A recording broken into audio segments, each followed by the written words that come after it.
Hello everyone and welcome to today's Wild Rift video. Today I'm going to be giving you the complete beginner's guide for the new Wild Rift champion Vel'Koz. Vel'Koz is a mid-lane artillery mage who has long-range poke abilities which lets him harass enemies from far away, keeping you safe from any danger. On top of his poke, Vel'Koz also can deal true damage from his passive after he hits an enemy with 3 abilities, allowing him to ignore all magic resist that the enemy's builds. This makes Vel'Koz a great teamfight champion that can chunk down the entire team when positioned well. Vel'Koz's passive is organic deconstruction. Hitting an enemy with an ability applies a stack of deconstruction for a few seconds, and enemies hit with 3 stacks of deconstruction will take true damage. This is a core mechanic when playing Vel'Koz and can honestly increase your damage quite significantly. You can see how many stacks of deconstruction an enemy has by looking at the purple symbol next to the champion. When looking to trade during the laning phase or looking to join team fights,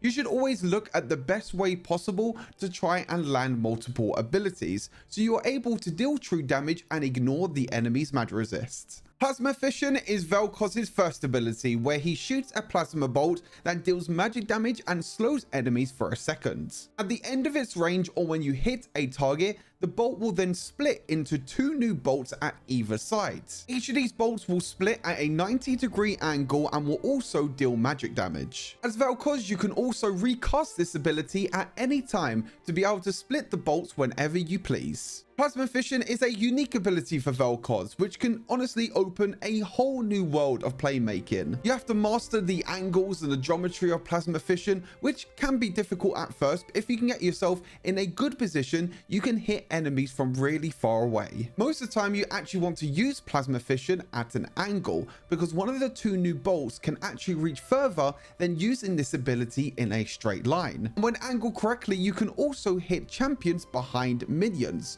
So learning the geometry and learning the angles is going to be crucial. Vel'Koz's second ability is Void Rift, where Vel'Koz opens a rift to the void in a straight line, dealing magic damage to enemies on it. Then, after a brief delay, the rift will erupt again, dealing more magic damage. Void Rift is mainly used for pushing waves. You always want to start this ability at level 1 to push the minion waves underneath the enemy's tower. You never really want to start with Plasma Fission because it can be a little bit difficult to land early on. And since you have 2 stacks of this ability, you can use this early as level 1, and you only need to auto attack a few times, and then you'll be able to get level 2 before any other champion in the game. When trying to deal damage to enemy champions with Void Rift, it can be a little bit difficult to hit with both parts of this ability. To get the full potential, you want to use Void Rift after hitting either Plasma Fission or Tectonic Disruption. So the enemy is either slowed or knocked up, so you can guarantee that both parts of Void Rift will be able to deal damage. Tectonic Disruption is Vel'Koz's third ability,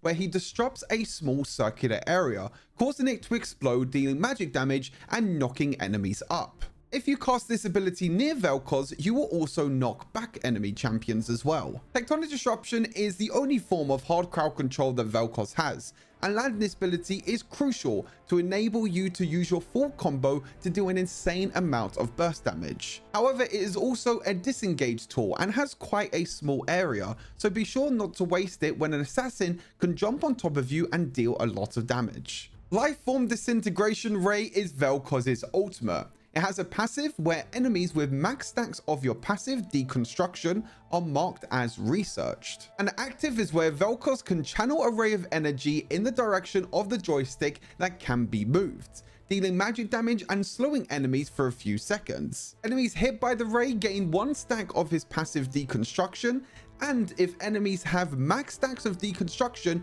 this ability does true damage instead. Now, when using Vel'Koz's ultimate, you will be extremely vulnerable during this channel time since you cannot move. So you have to take into consideration all the disruptions the enemies might have.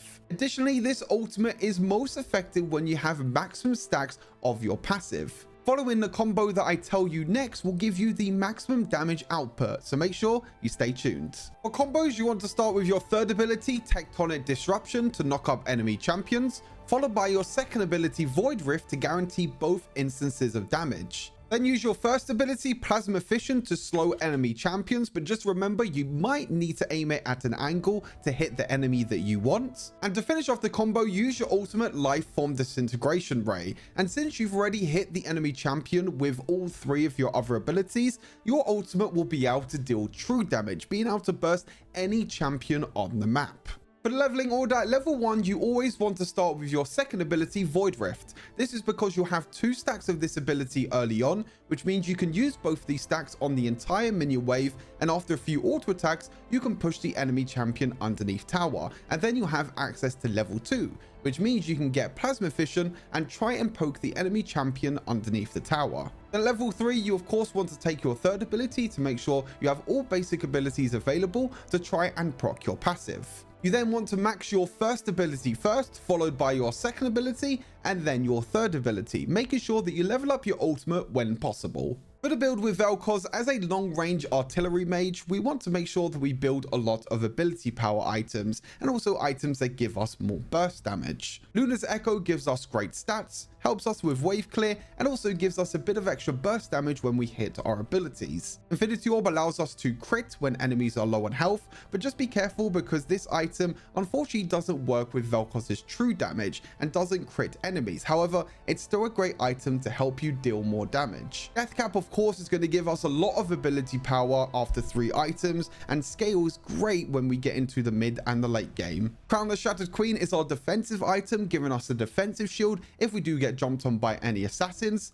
And then your last item is pretty flexible. I like Awakened Soul Stealer, but you can go for Ocean's Trident or Morellonomicon if you need any anti-shielding or anti-healing. And for the boots and the boots upgrade, of course, Boots of Mana is going to be great for the mana regen, the ability power, and the magic pen, and Stasis is a must. You can get jumped on quite a lot by enemy champions, so you need to make sure you build Stasis so you don't get bursted instantly. For runes, Arcane Comet is core. Since our third ability and our first ability both knock up and slow enemy champions, it gives us a bit of free extra damage during the laning phase, and the more Arcane Comet procs we hit, the more damage it will be able to do later on, increasing our burst damage. Scorch helps us do more damage with all of our abilities. Cheap Shot, as I just mentioned with Arcane Comet, our first ability slows and our third ability knocks up, giving us more true damage. And Eyeball Collector allows us to stack ability power over time every time we get a takedown. And your last rune is pretty flexible. I like Gathering Storm to give us more ability power over time, since we're more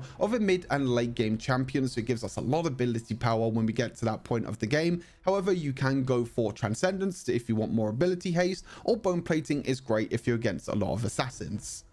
All right, here we go on to the gameplay with Vel'Koz. This is actually my first game that I'm playing Vel'Koz in Wild Rift. Of course, with most of the champions that come over from League of Legends to Wild Rift, I've played most of them on PC League. I played Vel'Koz quite a bit over on PC League. His kit is pretty much 1-to-1. I don't think there's really any differences at all between the Wild Rift version and the PC League version. You'll see here at level 1, I actually start off with my second ability, as I've already mentioned, because starting off your second ability, you can just clear the wave and do a lot of work with clearing the wave and try and get level 2 as quick as possible.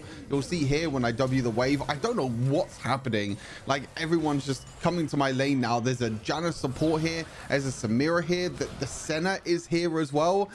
I think my Samira got caught in the river and then just walked to bot lane for some reason, which is, yeah, it's turned into an ARAM at level 1. So I'm not really too sure exactly what's happened in this game, but I would have got level 2 this game. Of course, if my Samira didn't take a lot of experience, I would have taken level 2. The funny thing about this gameplay is this is actually the opposite of a gameplay that I did recently, talking about Irelia and how Irelia and dive champions are great counters against Vel'Koz. You know, think of Irelia, Yasuo, Yone, Kassadin is also very good against Vel'Koz. Anyone that can basically jump on top of Vel'Koz and make him use his abilities and waste his abilities, then he is they are great champions to pick against Vel'Koz. So that's a little thing for you. I did a separate video talking about the counters to Vel'Koz and how you can counter this champion. But of course, in this video, we're talking about Vel'Koz. We're focusing more on Vel'Koz himself. Lane phase not going too bad though. You see how Aurelia is kind of like fetching and trying to stun me. It's sometimes a little bit difficult for me to actually farm because Aurelia just keeps on jumping in, trying to proc her passive. You see, I'm dodging around, trying to make sure that I dodge away from the third ability. As soon as I go in, the Kha'Zix is here, which is a little bit unfortunate, but I know I still have my barrier, which is fine, and Kha'Zix doesn't decide to flash. I was thinking to myself, it's like, if Kha'Zix decide to flash, I can react to it and try and barrier. Sometimes that doesn't really work out. Sometimes my reaction speed is not up to scratch, which I think you actually see here as well. That I think that I'm completely fine. There you go. Barrier comes in clutch. People get baited by barrier a lot in this game, but you see how I'm keeping my third ability. I'm not using my third ability to clear the wave. I'm keeping it to make sure that when Aurelia jumps on top of me, I'm using my third ability to knock up and also knock back Aurelia as well. Because with Vel'Koz, if you use your third ability when you're near Vel'Koz or when you are standing close to it, you not only knock up, but you also knock back enemies as well. So it's a really good counter against some of these dive champions. But because the radius and the radius is quite small and the cooldown is quite long, sometimes it makes it a little bit difficult to hit, and it still gives, you know, champions like Aurelia and Yone opportunities to try and dive on top. But pretty good start to this laning phase. You can see that really the name of the game in the early game is kind of just to farm up and just get a few items, because Vel'Koz is a late game scaling mage. He does take a while to come online. You do need like 2 or 3 items for it to, you know, for you to be able to deal some damage and try and make an impact in team fights. So you can see that my main goal is just pushing the wave underneath the tower and just making sure that this Aurelia doesn't dive on top of me. You see, fortunately got caught by the third ability, but it's completely fine. Aurelia luckily doesn't have enough damage yet. They use my ultimate as well, trying to do a lot of damage. Do a bit of true damage there as well, proc the passive, but unfortunately it is it's not enough damage. I know I have barrier in 10 seconds, so do need to be a little bit careful. But you can see here the wave clear for Vel'Koz just feels so nice. Like when you start with your second ability, you get a few points in your first ability. You spread the damage, you hit at least 2 enemies with your first ability. It makes it really nice to try and clear through the waves. It's not the best start though for my team. 3 kills to 5 deaths, so struggling a little bit in this game. But like I said, this is a pretty back and forth game, I would say. It's not like a stomp or anything. There are scenarios in this where I make mistakes. There are scenarios where I actually make really good plays as well. You can see me there using my angles on my first ability, trying to hit these champions. Can be a little bit difficult at times to land your first ability because it's all about angles. It's all about knowing how far I need to use my first ability to left. For example, you see here I'm using it at an angle to try and hit the cannon minion and try and push the wave underneath Aurelia's tower, because I know that if I keep on diving in, or if the Aurelia keeps on diving in, I can just do a little bit of poke damage and yeah, try and push her underneath tower. But sometimes it can be a little bit hard. But nothing's really happened in this early game. I think I did pretty well to get the early kill on Aurelia, but you see how I'm playing just really passive. Sometimes this is what you need to do when you're playing mages, is just play really passive. Aurelia does use her barrier, and I make a pretty big mistake here.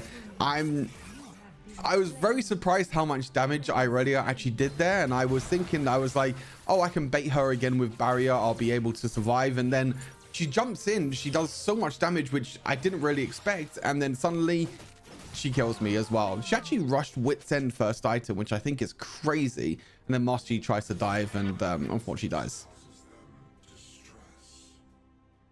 So yeah, a little bit unfortunate. I mean, rushing Wit's End and rushing your first item before boots is definitely very interesting, but I mean, it worked out. It gave Aurelia the magic resist that she needed to actually stop most of my damage. So she was actually able to 1v1 me there, which was pretty well played by Aurelia. Like I said, a bit of a misplay from me because I didn't use barrier. And now Aurelia has a few kills. She got 1 kill from me, and then Master Yi tried to dive underneath tower for some reason and also gifted Aurelia another kill, which is a little bit unlucky. You see my Master Yi is trying to go for the Rift Herald, but he goes just way too early. Like Aurelia just walks into the river way too early. I had no idea why. Like, if Master Yi just waited for Garen and me to actually walk towards the river, then it would be completely fine. But for some reason, Master Yi face checks the Rift Herald before we even in position. I was dead, so I was back in base, and Garen was pushing top lane. So as a jungler, sometimes you just need to be patient. You don't need to rush objectives straight away when they spawn. You can't face check, especially when you have no vision, because they have Irelia, they have Kha'Zix, and they have Janna to be a bit of a nuisance. See, my wave clear though is really, really good. Like, Vel'Koz is one of these champions that has such insane wave clear that it's very, very difficult for the enemies to actually take the mid lane tower. But they use this, they use the Rift Herald to basically keep me mid lane, so I can't go towards the dragon. And Musty tries to jump over the dragon pit. Did a pretty nice combo here. Was able to get 1 kill. I do need to be a little bit careful though, because it's 3 against 1. It's a little bit hard, but I'm trying to land my abilities. Irelia jumps on top of me. You see, I'm doing quite a lot of damage here, but the healing and shielding from Janna is so much. And like I said, because Irelia went Wit's End first item, like, most of my magic damage is actually pretty non-existent, to be honest. It makes it really difficult for me to actually break down this Irelia, but I'm still trying to do as much damage as possible. I'm still trying to push the wave. Senna is here as well. Unfortunately, completely whiffs the second ability, but I like the idea from Senna that she tries to kind of predict the flash or predict that Irelia is going to walk in that distance, but she just needs to put it in a straight line. But still, I see the idea that she's trying to predict the movement of Irelia, but we're able to get a kill anyway. 3 and 1 right now. I couldn't quite catch how much gold I was on there, to be honest. But 3 kills, 1 death so far. Of course, go for Luden's Echo first item, building into Infinity Orb. There is a bit of a weird, I don't know if it's a bug or if it's intentional, but Infinity Orb doesn't actually work right now on Vel'Koz's true damage from his passive and his ultimate. Like, it doesn't crit when enemies below 30%. Even though the item Infinity Orb says abilities that hit, you know, below 35%, you know, can do enough damage. But yeah, unfortunately, it's not working out at the moment, and it's like I said, I don't know if it's bugged or if it's intentional. It might be intentional, because Infinity Orb might just be completely broken. Like, if it worked on Vel'Koz's true damage, it might have just been like one of the most broken items in the entire game. Already going for a very interesting dive. Very surprised that the this is really unlucky, actually. I was really surprised that Irelia's ultimate actually hit me there. We do trade 2 for 1 though. Kha'Zix jumped on top of me to get the kill. I'm fine with that trade. I do die for it. You can see my gold at the moment. I'm actually even with Irelia. I was just really surprised that the Irelia ulti actually hit me. I mean, in hindsight, I should have flashed the Irelia ultimate, and then I would have been completely fine, because Irelia was in between towers. But for some reason, like, the Irelia ultimate went a lot longer than what I thought, and of course then I guess slowed. He can push, Irelia can proc her passive, and it makes it very difficult for me to try and escape. Overall, this game is not going too bad. It's like I said, this game was pretty even for most of it, to be fair. I don't think there was really a like I said, it wasn't like a stomp or anything like that. It was the first game that I was playing with Vel'Koz, and I think that just shows that Vel'Koz, in my opinion, is actually pretty balanced. I don't think Irelia is broken at all. I don't think I don't think Vel'Koz is broken at all. I don't think Vel'Koz is weak at all. I think Vel'Koz is in a pretty good spot. I think Vel'Koz can do a decent amount of damage and can carry games, but also has weaknesses as well. You know, the cooldowns of Vel'Koz's abilities can be quite long in early games, so missing them could be pretty detrimental. You have counters to Vel'Koz, like dive champions Irelia, Yone, and Yasuo, which is also pretty important. So having a champion first release into Wild Rift, which feels pretty balanced is actually really surprising compared to some of the other recent releases that we've had recently. You know, some of the champions being very, very powerful. You know, Aurora, for example, got a nerf in the first few weeks. I unfortunately walk a little bit too far here, and I get caught by the Irelia stun, but luckily the healing and shielding from Senna actually saves me, and barrier saves me as well. But you should never walk that close to Irelia. Like, that was just a big mistake from me. I should never walk that close to Irelia. They were trying to catch out Jinx or maybe catch out Rumble as well, but it looks like they have vision in this bush, so I'm a little bit stuck now. I'm like stuck between a wall and a Rumble ultimate. So I hit I hit the Q there as well. Clean as hell. Oh my, the Q hit there was crazy, but I think I die here though, unfortunately. I actually hit the angle of the Q though onto the Rumble, which was really, really nice. You can actually hit enemies from so far away with Vel'Koz's Q, which is quite nice, but unfortunately I die. don't think this game is going too bad though. Like I said, I think we're still in a pretty good spot. Master Yi is taking dragon, which is nice. It means that they don't get the dragon soul. The enemy team, okay, Master Yi doesn't take dragon. I think he just kills instead. Yeah, he's going for the kills instead. Okay, he gets 2 kills. So I think he now takes dragon, hopefully, but we deny away the dragon soul, which is quite nice. I think I build repulsor this game. Actually, yeah, I build repulsor. I'm trying to basically stop Irelia from diving on top of me. You can go for stasis, which most of the time I recommend. I just wanted to test repulsor. You can go quicksilver as well. Quicksilver is quite nice, but stasis I think is definitely the best option for Vel'Koz, because you are very vulnerable when you use your ultimate. You're standing still. You can be vulnerable to any crowd control, to any dive, and of course I'm playing against the Kha'Zix, I'm playing against Irelia, so it probably wouldn't have been that bad, but I think repulsor is actually also quite nice. And you'll see that there's some moments in this game where I actually, you know, repulsor comes in handy and actually knock back the likes of, yeah, Kha'Zix and Irelia. You can see me there, I'm hovering Kha'Zix and Irelia. I'm thinking to myself, you know, if I'm able to knock back any of these champions is actually quite nice. You can see here my positioning with Vel'Koz. You never want to stand too close as Vel'Koz. I've already made that mistake this game once.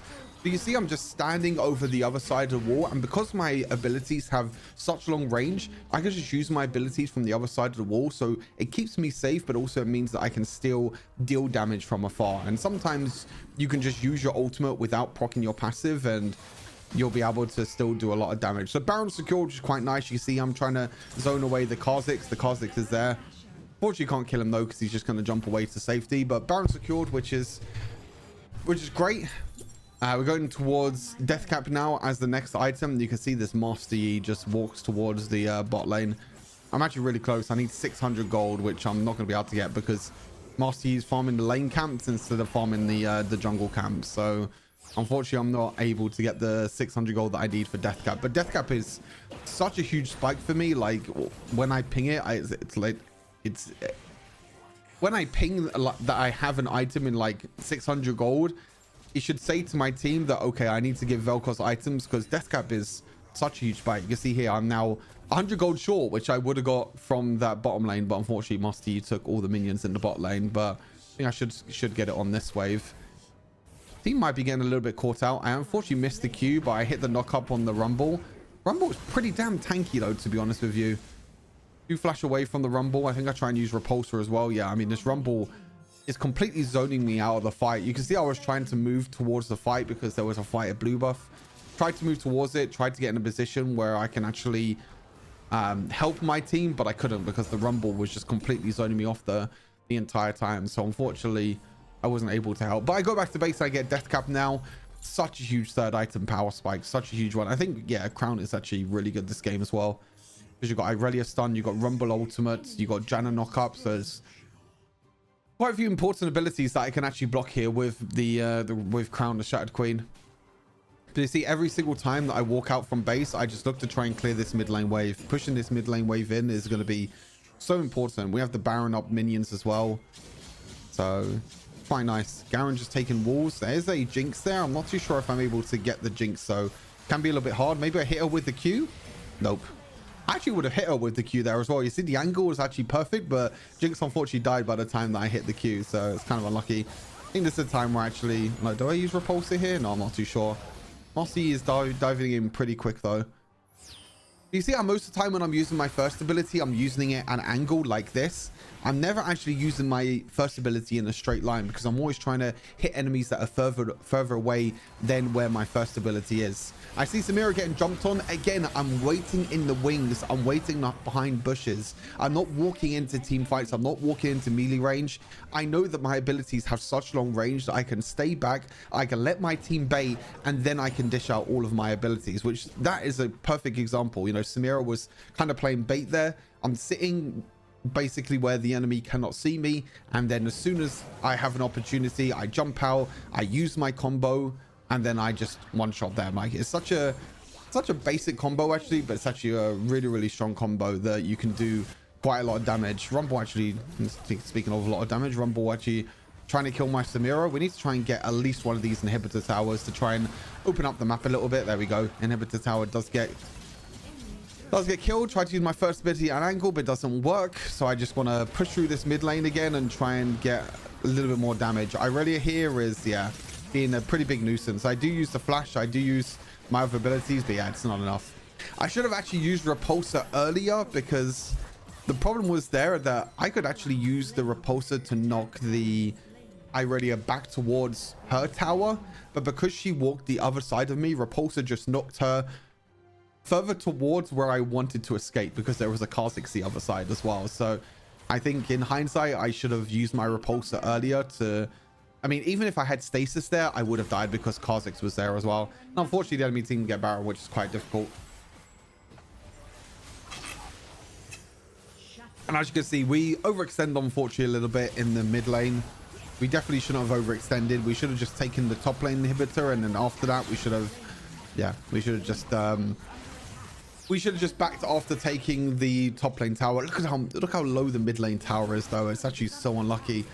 Mid lane tower is so extremely low. I actually land a really good knock up here into the ultimate, but unfortunately I just can't do enough damage. But Samira does clean up though, which is really nice. The Jinx though with her passive is yeah, as you can tell, pretty annoying, but I do burst her down, which I think is actually a really big kill. Even though I died there, killing the Jinx actually stops them really from taking any inhibitors, because my Mosty's up in 5 seconds, my Senna's up soon as well. So I think that's actually enough. Me killing Jinx there is actually enough for me to stop them taking any inhibitor tower, which is quite nice. But like, look how low this top lane tower is here though. Like, it's so low. Like, it's just so unlucky that we overextended in the mid lane.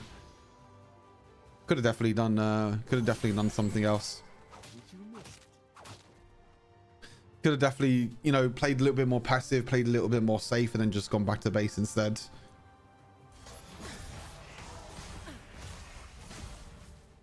See my runes this game. This is actually a rune setup that I was testing. Gathering Storm. I was actually taking the Precision Tree, Gathering Storm, Giant Slayer, and Legend Bloodline. It was actually a rune setup that I tested recently. But after testing the red runes first with like Scorch and Cheap Shot, I just felt like it was a lot better. My Master Yi diving onto 5 people is not something that I was expecting. Like, Master Yi just running in, trying to jump onto 5 people.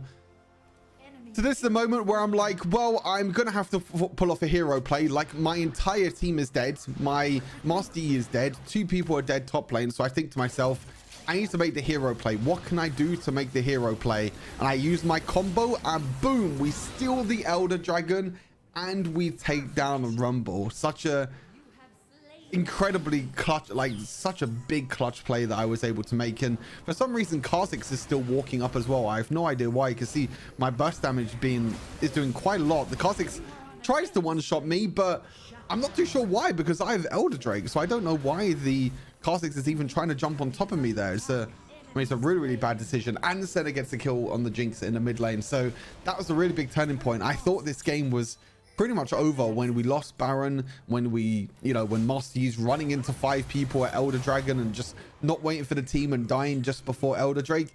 At that point, you think as a player, you think, yeah, the game is over. But you make the hero play, you steal the Elder Dragon, and then you can push down mid to try and end this game. But I think this game actually kind of shows that Vel'Koz in itself is not a very strong champion. You can do a lot of poke damage. I think once people understand the angles and the geometry, I think probably Vel'Koz's win rate will go a little bit higher. You can see my damage here with Elder Drake, really nice. But overall, I think the champion has some counters with dive champions like Kha'Zix and Irelia, but also does have some strong points as well. That if you do have a frontline tank that can tank a lot of the damage, you can actually stand there and do a lot of poke damage with all of your abilities. Unfortunately, I do die here though to Jinx. This Jinx is actually so damn annoying. Actually really unlucky. But yeah, Kha'Zix jumps on in, doesn't get enough damage. The Elder Drake comes on through, and the game is over. 10, 6, and 11 in the end. A pretty decent score. I think some of my deaths can definitely have been preventable. But hopefully you learned a thing or two about Vel'Koz in this video. Of course, things like the abilities are so important. I think Vel'Koz is a very fun champion to learn, and definitely a easy champion once you understand how the champion works. See, this game I got 3 marks, by the way, which is crazy. Rank boost card, extra point for, I think it was MVP or something. Oh, I didn't even get MVP. I don't even know what the other card was there. There you see my damage, 60,000 damage in the end, the most in the entire game in, I think, an 18-minute game. But like I mentioned, I tested out this rune setup where I was going like Giant Slayer, Legend, Bloodline, because they did have a pretty tanky comp with Rumble. Kha'Zix can build HP. Irelia builds HP as well. So I was giving this a try, but I think the rune setup that I said before with Cheap Shot and the red tree with Gathering Storm as that second tree, I think is a lot better. But yeah, 54 AP from Gathering Storm as well, which is pretty nice for a rune setup by itself, which is quite good. So yeah, hopefully you enjoyed the gameplay. Hopefully you enjoyed this quick guide of Vel'Koz. If you did, make sure you leave a like, subscribe to the channel, and I'll see you all in the next Wild Rift video. Peace.